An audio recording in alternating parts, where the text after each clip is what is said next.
জায়ানন্দিনী, ঢাকা, বাংলাদেশ থেকে আমি আছি সাবোয়ারা জাহান জেরিন গল্প পাঠ অনুষ্ঠানটি নিয়ে।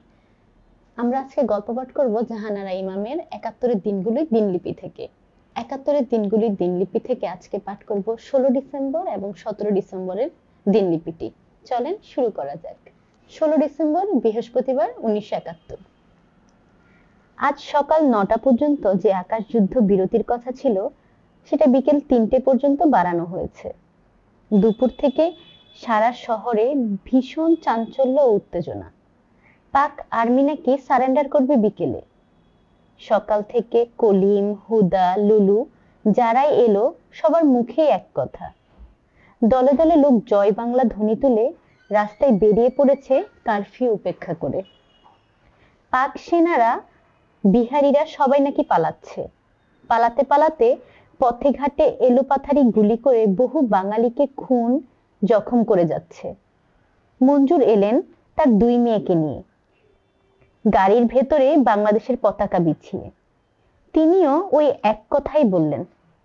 বাদশা এসে বললেন, এলিফ্যান্ট রোডে আজিজ মোটরসের মালিক খান জিপে করে পালাবার সময় বেপরোয়া গুলি চালিয়ে রাস্তার বহু লোক জখম করেছে। মঞ্জুর যাবার সময় পতাকাটা আমাকে দিয়ে গেলেন। বললেন, আজ যদি সারেন্ডার হয় কাল সকালে সে পতাকাটা তুলবে। আজ শরীফের কুলখানি। আমার বাসায় যারা আছেন তারাই সকাল থেকে দোয়া দরুদ কুল পড়ছেন। পাড়ার সবাইকে বলা হয়েছে বাদ মাগরিবের মিলাদে আসতে। একে খান, শানু, মঞ্জু, খুকু সবাই বিকেল থেকেই এসে কুল পড়ছে। জেনারেল নিয়াজি 90,000 পাকিস্তানি সৈন্য নিয়ে আত্মসমর্পণ করেছে আজ বিকেল 3টার সময়। যুদ্ধ তাহলে শেষ? তাহলে আর কাদের জন্য সব রসদ জমিয়ে রাখবো এখন? আমি গেস্ট রুমের তালা খুলে চাল, চিনি, ঘি, গরম মশলা বের করলাম কুলখানির জর্দা রান্নার জন্য। মা, লালু, অন্যান্য বাড়ির গৃহিণীরা সবাই মিলে জর্দা রাঁধতে বসলেন।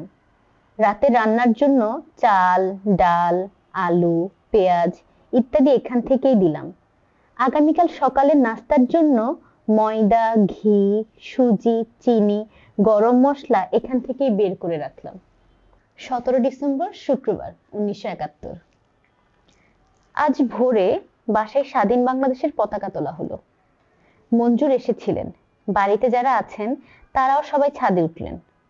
25শে মার্চ থেকে ফ্ল্যাগ পোলটাই বাংলাদেশের পতাকা উড়িয়ে আবার নামিয়ে নিতে বাধ্য হয়েছিলাম।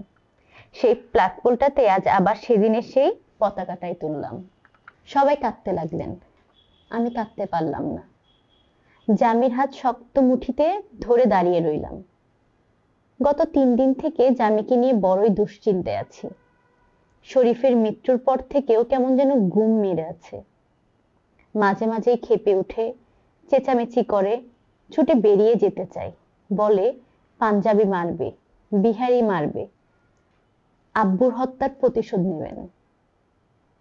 ওকে যত বুঝাই এখন আর যুদ্ধ নেই, যুদ্ধের সময় পাঞ্জাবি মারলে সেটা হতো শত্রু হনন, এখন মারলে সেটা হবে মার্ডার। ও তত ক্ষেপে ওঠে। কি যে করি আমি? ওর জন্য আমি কোথাও বেরোতে পারছি না। তাছাড়া এই যে গোষ্ঠী রয়েছে বাড়িতে, গত রাতেই হোসেন সাহেব ও আসলাম সাহেবরা নিজেদের বাড়িতে চলে গেছেন, কিন্তু বাকিরা নড়তেই চাইছেন না। কি এক দুর্বোধ্য ভয়ে এই ঘরের মেঝে আঁকড়ে বসে আছে। আত্মীয়, বন্ধু, পরিচিত জন কত যে আসছে সকাল থেকে স্রোতের মতো।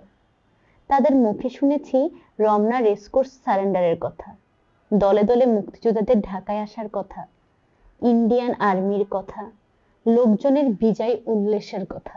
এরই মধ্যে রক্ত হিম করা একটা কথাও শুনেছি। Monir sir, Mufazzal Haider sir, doctor Rabbi, doctor Alim Chowdhury, Shahidullah Kaiser এবং আরো অনেকেরই খোঁজ নেই। গত 7-8 দিনের মধ্যে বিভিন্ন সময় কারফিউর মধ্যে এদের বাসায় মাইক্রোবাস বা জিপে করে কারা যেন এসে এদের চোখ বেঁধে ধরে নিয়ে গিয়েছে। বিদ্যুৎ ঝলকের মতো মনে পড়লো গত 7-8 দিনে যখন তখন কারফিউ দেওয়ার কথা। কারফিউর মধ্যে রাস্তা দিয়ে বেসামরিক মাইক্রোবাস ও অন্যান্য গাড়ি চলাচলের কথা। এতক্ষণে সব পরিষ্কার হয়ে উঠল। বিকেল হতে হতে রায়ের বাজারের বধ্যভূমির খবরও কানে এসে পৌঁছল। বড় অস্থির লাগছে, কি করি, কোথায় যাই, কিছুই বুঝে উঠতে পারছি না। রুমি, রুমি কি বেঁচে আছে? আমি কি করে খবর পাবো? কার কাছে খবর পাবো? শরীফ এমন সময় চলে গেল। দুজন মিলে রুমির জন্য কষ্ট পাচ্ছিলাম, রুমির জন্য অপেক্ষা করছিলাম। এখন একাই আমাকে সব করতে হবে, একাই সব কষ্ট বহন করতে হবে। ফোন ও ইলেকট্রিকের লাইনও এখন ঠিক হয়নি, কে ঠিক করবে? সারা ঢাকার লোক একই সঙ্গে হাসছে আর কাঁদছে। স্বাধীনতার জন্য হাসি, কিন্তু হাসিটা ধরে রাখা যাচ্ছে না। এত বেশি রক্তের দাম দিতে হয়েছে যে কান্নার স্রোতে হাসি ভেসে যাচ্ছে। সন্ধ্যার পর একটা মোমবাতি জেলে ভুতুড়ে আলোয় জামিকে জড়িয়ে ধরে বসেছিলাম। হঠাৎ দরজায় করাঘাত। তার আগে বাসার সামনে জিপ গাড়ি থামার শব্দ পেয়েছি। উঠে দরজা খুললাম। কাঁধে স্টেন গান ঝোলানো কয়েকটি তরুণ দাঁড়িয়ে।